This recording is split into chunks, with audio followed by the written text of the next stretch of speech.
Well, gentlemen, thank you so much for letting me talk to you a little bit. I loved the show, and honestly, most times you were encountering the wildlife, I was just thinking y'all were a bit crazy because I would not go near a silverback gorilla, let alone try to chase after one. Tell me, when comes to like you're in those moments, you're about to try to find something.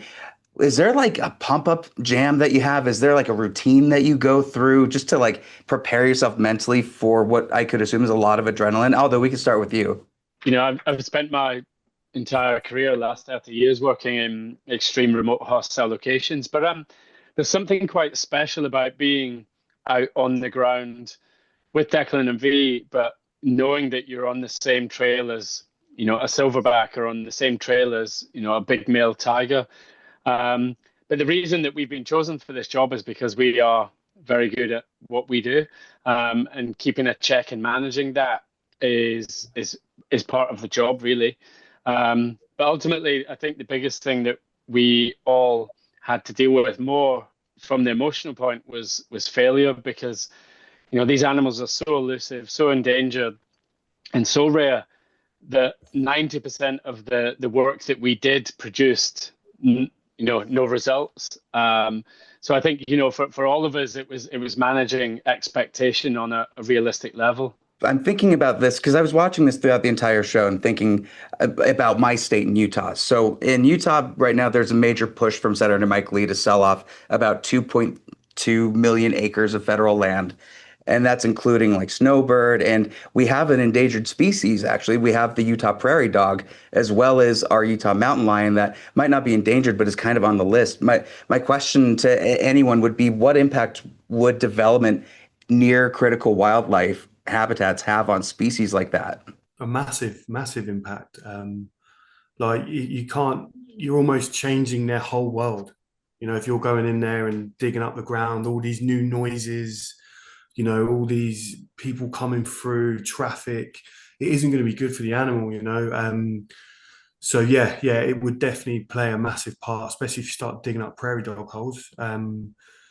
Yeah, it'd be sad. It'd be sad to see. So if that's the case, go out there and enjoy it while it's still there, and hopefully they don't do that.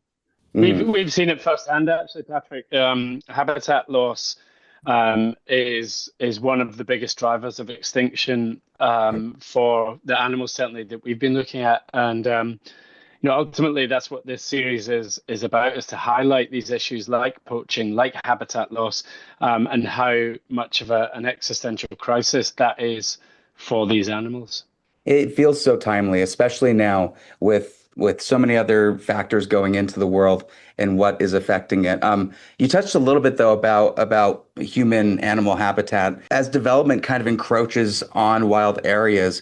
Based on your guys' experience while filming, what are the most urgent threats that endangered species are facing with their habitats overlapping with expanding land use? Habitat encroachment is one of the factors that affecting these wild animals and pushing them to extinction, and then especially in the forest sort of environment. We're talking about the Congo Basin, the Amazon, all that sort of thing. So those that is very crucial in habitat encroachment. You are having humans creating villages around areas like the Congo Basin and the Amazon.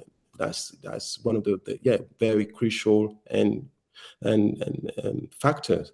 It's about finding balance, right? So people, we deserve to, move around and live and stuff, but so do animals. So it's about trying to find that balance of not taking too much and leaving enough so animals can thrive. Final question I have for you guys. If there's anything that us in Utah or in Western states can take away from this show, whether it be our own action, maybe working with lawmakers or trying to push more work done politically, what would you think is the first thing that we could do? Two things that we hope this series does. One is to inspire people to take action at every level.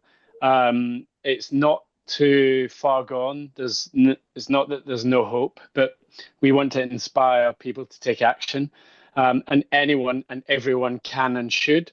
And the second thing, which is much harder, is policy change at the top. We need to protect what wild spaces we have left. We shouldn't be pushing in and developing more. That's my opinion.